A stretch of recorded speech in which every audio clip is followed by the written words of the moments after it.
There's a virus called ID7 or red eye spreading through the world. This virus increases stress hormone levels, blocks neural paths, and lowers inhibitions. It causes people to act on impulse, making them do naughty or violent things without a care. The first reported case of ID7 happened 18 months ago in Iowa when a person killed a coworker by repeatedly stabbing him in the face. Since then over 1,000 outbreaks have been discovered all over the world, but health organizations promise that mandated quarantines will get rid of the virus by the end of the year. It's been discovered that the virus won't kill people, but those infected or redders will. Since the virus causes people to lose control, Derek becomes the first lawyer to use ID7 as an argument to save an infected client from jail after he murdered a coworker. When Derek joined a law firm, he was idealistic and hopeful for the future. However, the vicious office environment has forced him to become another dishonest lawyer in order to survive and climb the corporate ladder. His virus tactic to win a murder case has earned him a pretty good promotion, but he's lost all sense of self. One morning, Derek arrives at the office and notices Oswald screaming at the receptionist. Derek quickly cuts in and reveals he has a video of Oswald doing the dirty with a coworker during the company's last Christmas party, threatening to show it to Oswald's wife if he doesn't let the receptionist alone. Oswald is effectively humiliated and leaves. Afterward, Derek goes to his office and gets angry when he discovers his favorite mug is missing, so he asks his assistant to find it. Instead, his assistant tells him he's got an important call. Derek answers the phone and gets angrier when he hears his sister, who wants Derek to come to her birthday and reminds him of his painting hobby. Derek turns down both things, shamelessly saying his work is more important. Then Derek has a meeting with Melanie, a client in need of a loan extension to pay her overdue debt. Sadly, the person in charge of Melanie's case is Irene, one of the firm's partners. Derek has no chance to influence those decisions and instead he calls security to escort Melanie out. After Melanie leaves, Derek drinks some water without knowing the virus is now reaching him. Moments later, the receptionist tells Derek that their boss John and his right-hand Kara have been saying that Derek messed the Vonda Corp case. This makes Derek angry since Vonda Corp isn't his client, so he rushes out to get an explanation. Meanwhile, Oswald keeps on watching the receptionist Jenny while scratching his red eye. Derek gets in the elevator and requests an access code to see Kara, the director of operations. Everyone calls her the siren because she's manipulated her way into John's ear. When he reaches her office, Derek gets even angrier because he sees that Kara took his mug. Derek accuses Kara of setting him up to take the fall for her, however Kara takes out a file that proves Vonda Corp is his client. They can't reach an agreement so they decide to ask John, insulting each other during the whole elevator ride. In John's office, Derek explains the problem and points out the same happens every time Kara fails a case, so she should be fired for being the common denominator. John finds Derek's point interesting and asks him to wait outside while he discusses things with Kara. Losing hope, Derek goes to see his friend and co-worker Ewan, who thinks Derek made things worse by going to John instead of thinking of a plan. Their chat is suddenly interrupted by Kara, who tells Derek he's fired. Derek's fury grows, especially since he knows Kara did the naughty with John to keep him on her side. He announces he'll take his case to the board, also known as the Nine, and demands to have his mug back, but Kara just mocks him while rubbing her red eye. Soon the board makes Derek's termination official and Derek is visited by the head of Human Resources Lester, also known as the Reaper.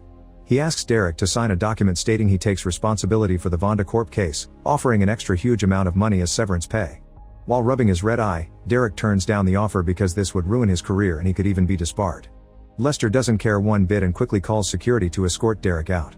At that moment, CDC agents and a SWAT team surround the building, announcing the company is now under quarantine because the virus has been detected inside.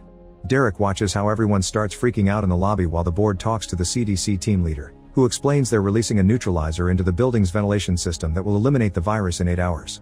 The leader reminds them that everyone must try their best to remain calm or things will get violent very quickly. However, the board's main concern is that their employees won't be working for 8 hours and it will cost them money. John furiously hits the table with a golf club and announces that any person that tries to avoid working will be terminated. Downstairs, Oswald's frustration is quickly enhanced by the virus and he attacks Derek, who quickly loses it too and stabs Oswald's foot before he starts beating him up. Ewan rushes to calm him down and after Derek punches another random guy, Ewan pushes him against the wall and advises him to hide in his office until the virus is gone. Derek pretends to agree, but as soon as Ewan turns around, Derek runs to the elevator, ignoring all the chaos forming in every corner of the office. It's been only a few minutes but people are already getting incredibly violent and screaming over the silliest things. Derek asks the elevator operator to take him to the board's office, however the operator has received strict orders and gives him a different code. Suddenly Derek is dropped in an abandoned floor and is found by John's personal henchman team led by Colton, also known as the Bull. Colton takes Derek's phone and gives him a few punches before calling John, who starts mocking Derek when he says he only wants his job back. While Colton continues to punch Derek and throwing pepper spray at him, Ewan arrives to help his friend, attacking Colton's fellow henchmen. However, they're trained guards and Ewan is just an office boy, So he gets killed when he's pushed against a wall and his head is impaled on a nail. John isn't bothered by this because everything that happens in the office for the following 8 hours can be blamed on the virus and therefore they can't be arrested for it. Derek is trying to mourn Ewan's death only for Colton to punch him and knock him out. Moments later Derek wakes up and sees Melanie, who is still angry at him for not helping her.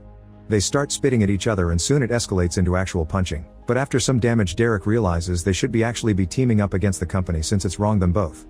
Melanie agrees, so Derek grabs a bunch of old broken phones and puts them together to call Frank, the CEO of Vonda Corporation. Frank makes the board join the call too, including John, who has been busy consuming happy powder. Derek informs Frank of all the ways his co-workers have mishandled Vonda Corp's case, clearing his name in the process. Frank is angry that John tricked him and decides his company won't need his services anymore, which is a big deal because Vonda was their biggest client. A fuming John orders his henchmen to kill Derek. When 2 men make it to the abandoned floor, Melanie distracts them so Derek can attack them from behind, putting all the frustration he's bottled up through the years into his punches until the men are dead. Then Derek takes their keys to open the tool shed so he and Melanie can gear up.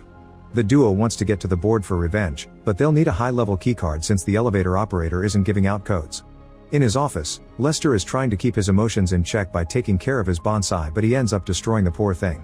He gets tired of the screaming and leaves his office just in time for Melanie to shoot a nail at him.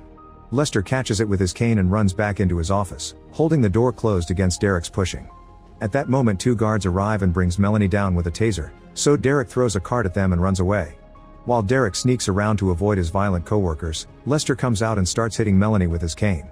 Eventually Derek manages to surprise a guard from behind, stabbing him with a screwdriver. Then he stops the taser with a file and stabs the other guard too. At that moment Melanie kicks the nail gun toward him and Derek fires at Lester, who quickly hides in his office again. The duo bursts in and demands the keycard, threatening to kill Lester if he doesn't cooperate. Lester puts the keycard on his desk and when Derek reaches to grab it, Lester stabs his hand with a pair of scissors to get him stuck on the desk before tackling Melanie to the ground. Other workers gather at the door and start placing bets while they watch Lester trying to kill Melanie with the nail gun, who struggles to dodge the nails. Derek reminds her that she has a saw as well and Melanie immediately uses it to attack Lester, killing him. Afterward Melanie removes the scissors to free Derek and shoots the people at the door to clear the way. Next Derek prints some files and makes Melanie film him as he reads the technique he used in his old case to make the virus justify certain actions, finishing his speech by starting a fire. This video is sent to the board as a way to warn them he's coming for them without fear of consequences. A terrified John calls Kara and asks her to destroy her keycard, but she refuses because it's her leverage. However, she quickly agrees when John promises to make her partner. After hanging up, Kara reveals she was lying and orders her assistant Meg to hide the keycard somewhere safe. Next John calls the CDC team leader to ask for help, consuming his happy powder during the conversation. When the team leader calls him out on it, John furiously destroys the screen and sends out a message: he'll pay $150,000 to whoever kills Derek. Irene points out that since it's murder, it should actually be $450,000. With 4 hours of virus left, Derek and Melanie use Lester's keycard to make it to Kara's floor, where people are also violently attacking each other. The duo meets with Kara, who has a team of employees behind her as bodyguards. At that moment, the CDC psychologist calls and tries to reason with Derek, who ignores him and makes Melanie play some loud music instead.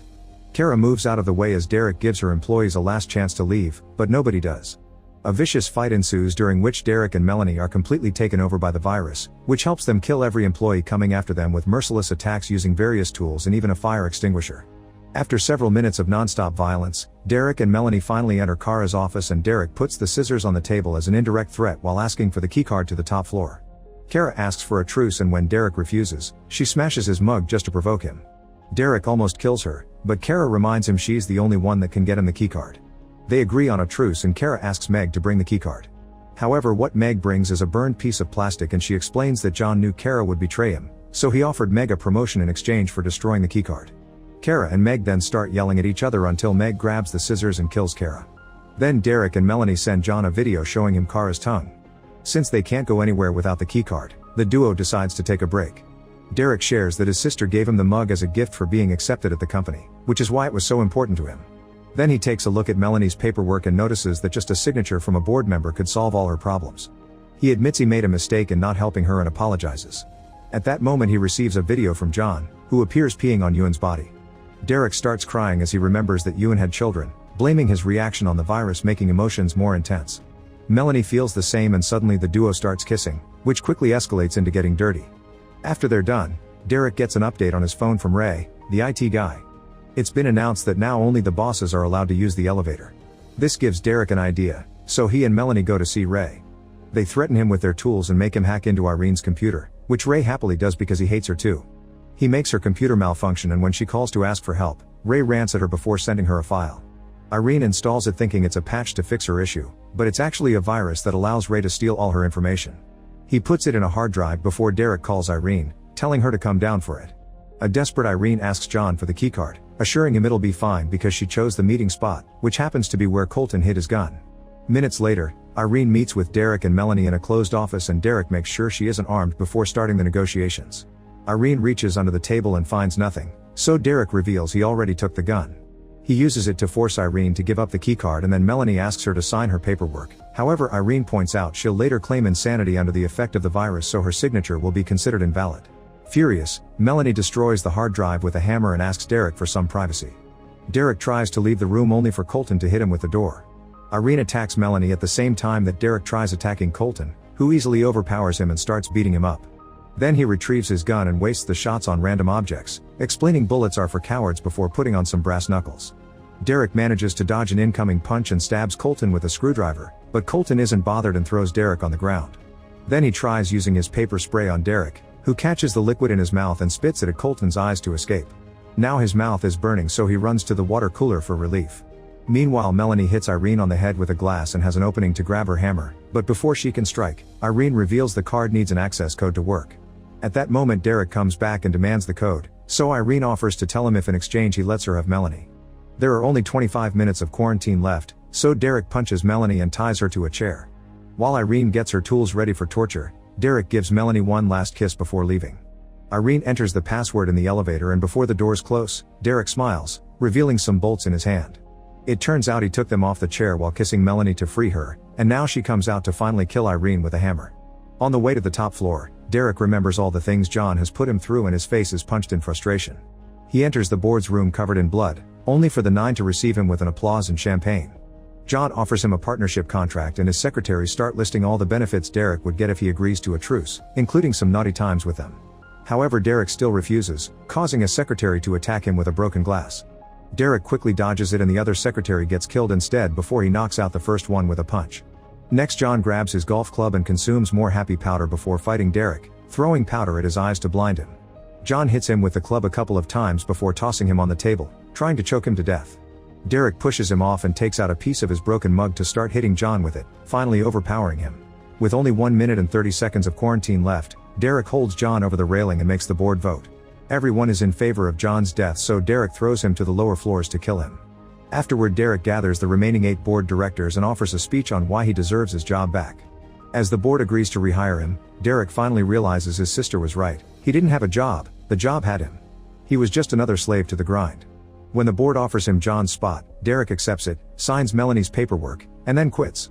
Once it's all over, the CDC announces that, thanks to the mess in the law firm, they've collected enough testing to make a vaccine. Derek starts spending his time painting, and lots of his art shows the experience he went through. Melanie is dating him and even attends the painting classes with him. Make sure to subscribe and turn on notifications so you can watch more videos like this. Thanks for watching.